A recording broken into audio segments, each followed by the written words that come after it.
Welcome to the Everyday Charlotte podcast, where we believe education is not simply for school hours, but an everyday learning lifestyle. On this podcast, I read a variety of living educational materials, including books in the public domain you can use to supplement your learning.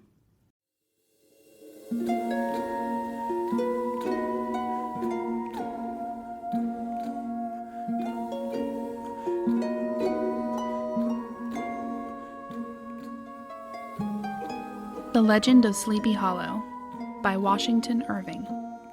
The chief part of the stories, however, turned upon the favorite specter of Sleepy Hollow, the headless horseman, who had been heard several times of late patrolling the country, and, it was said, tethered his horse nightly among the graves in the churchyard. The sequestered situation of this church seems always to have made it a favorite haunt of troubled spirits. It stands on a knoll surrounded by locust trees and lofty elms, from among which its decent whitewashed walls shine modestly forth, like Christian purity beaming through the shades of retirement. A gentle slope descends from it to a silver sheet of water bordered by high trees, between which peeps may be caught at the blue hills of the Hudson. To look upon its grass-grown yard, where the sunbeams seem to sleep so quietly, one would think that there at least the dead might rest in peace. On one side of the church extends a wide woody dell, along which raves a large brook among broken rocks and trunks of fallen trees. Over a deep black part of the stream, not from the church, was formerly thrown a wooden bridge. The road that led to it and the bridge itself were thickly shaded by overhanging trees, which cast a gloom about it even in the daytime, but occasioned a fearful darkness at night. Such was one of the favorite haunts of the headless horseman, and the place where he was most frequently encountered. The tale was told of old Brower, a most heretical disbeliever in ghosts, how he met the horseman returning from his foray into Sleepy Hollow, and was obliged to get up behind him, how they galloped over bush and brake, over hill and swamp, until they reached the bridge, when the horseman suddenly turned into a skeleton, threw old Brower into the brook, and sprang away over the treetops with a clap of thunder. This story was immediately matched by a thrice marvelous adventure of Brom Bones, who made light of the galloping Hessian as an ardent jockey. He affirmed that on returning one night from the neighboring village of Sing Song, he had been overtaken by this midnight trooper, that he had offered to race with him for a bowl of punch, and should have won it too, for Daredevil beat the goblin horse all hollow, but just as they came to the church bridge the Hessian bolted and vanished in a flash of fire. All these tales, told in that drowsy undertone with which men talk in the dark, the countenances of the listeners only now and then receiving a casual gleam from the glare of a pipe, sank deep in the mind of Ichabod. He repaid them in kind with large extracts from his invaluable author, Cotton Mather, and added many marvelous events that had taken place in his native state of Connecticut, and fearful sights which he had seen in his nightly walks about Sleepy Hollow. The revel now gradually broke up. The old farmers gathered together their families and their wagons, and were heard for some time rattling along the hollow roads and over the distant hills. Some of the damsels mounted on pillions behind their favorite swains, and their light-hearted laughter, mingling with the clatter of hoofs, echoed along the silent woodlands, sounding fainter and fainter until they gradually died away, and the late scene of noise and frolic was all silent and deserted. Ichabod only lingered behind, according to the custom of country lovers, to have a tete-a-tete with the heiress, fully convinced that he was now on the high road to success. What passed at this interview I will not pretend to say, for in fact I do not know. Something, however, I fear me, must have gone wrong, for he certainly sallied forth, after no very great interval, with an air quite desolate and chop-fallen. Oh, these women, these women! Could that girl have been playing off any of her coquettish tricks? Was her encouragement of the poor pedagogue all a mere sham to secure her conquest of his rival? Heaven only knows, not I. Let it suffice to say, Ichabod stole forth with the air of one who had been sacking a hen-roost rather than a fair lady's heart. Without looking to the right or left to notice the scene of rural wealth on which he had so often gloated, he went straight to the stable, and with several hearty cuffs and kicks roused his steed most uncourteously from the comfortable quarters in which he was soundly sleeping, dreaming of mountains of corn and oats and whole valleys of timothy and clover. It was the very witching time of night that Ichabod, heavy-hearted and crestfallen, pursued his travel homeward along the sides of the lofty hills which rise above Tarrytown. and which he had traversed so cheerily in the afternoon. The hour was as dismal as himself. Far below him the Tappan Zee spread its dusky and indistinct waste of waters, with here and there the tall mast of sloop riding quietly at anchor under the land.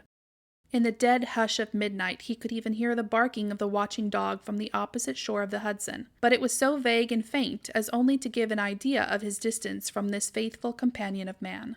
Now and then, too, the long-drawn crowing of a cock, accidentally awakened, would sound far, far off, from some farmhouse away among the hills. But it was like a dreaming sound in his ear. No signs of life occurred near him, but occasionally the melancholy chirp of a cricket, or perhaps the guttural twang of a bullfrog from a neighboring marsh, as if sleeping uncomfortably and turning suddenly in his bed.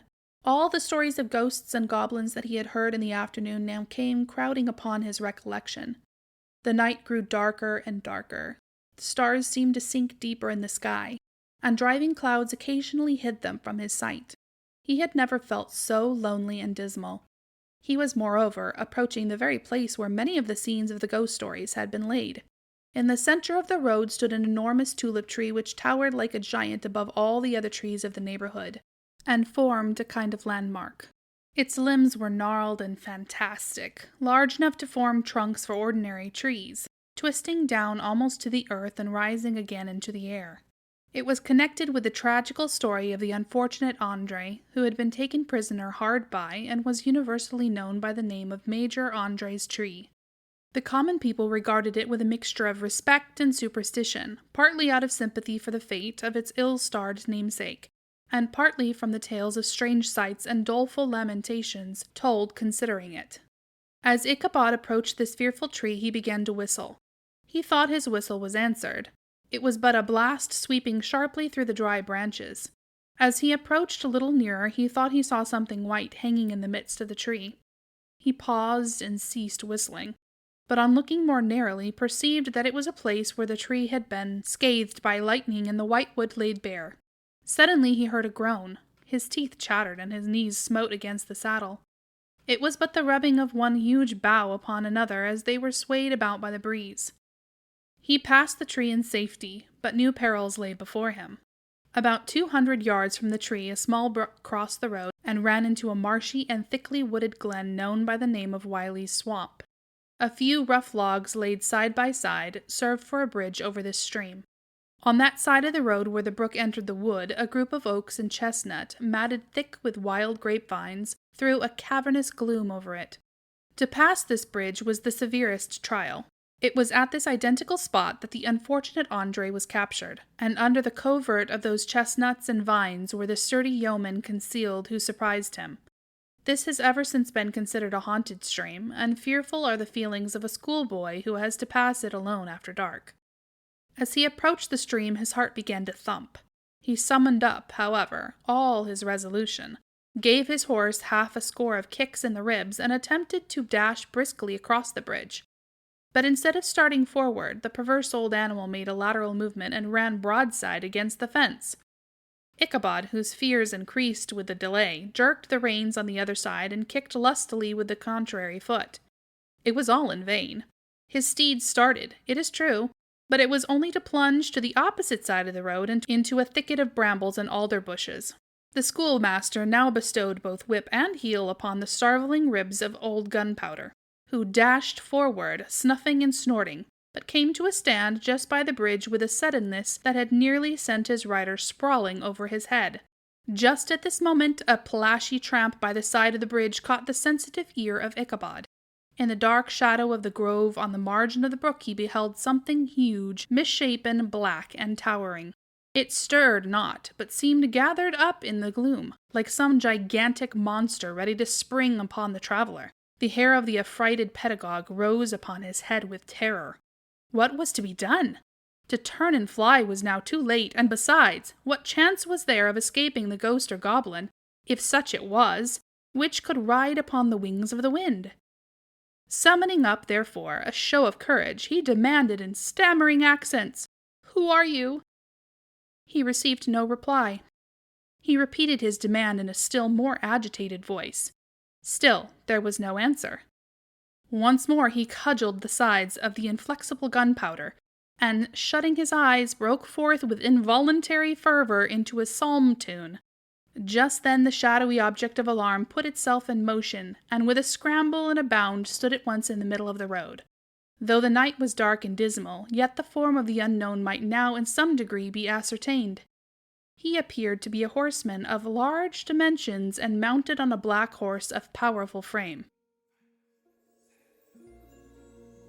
You're listening to The Legend of Sleepy Hollow by Washington Irving on Everyday Charlotte podcast.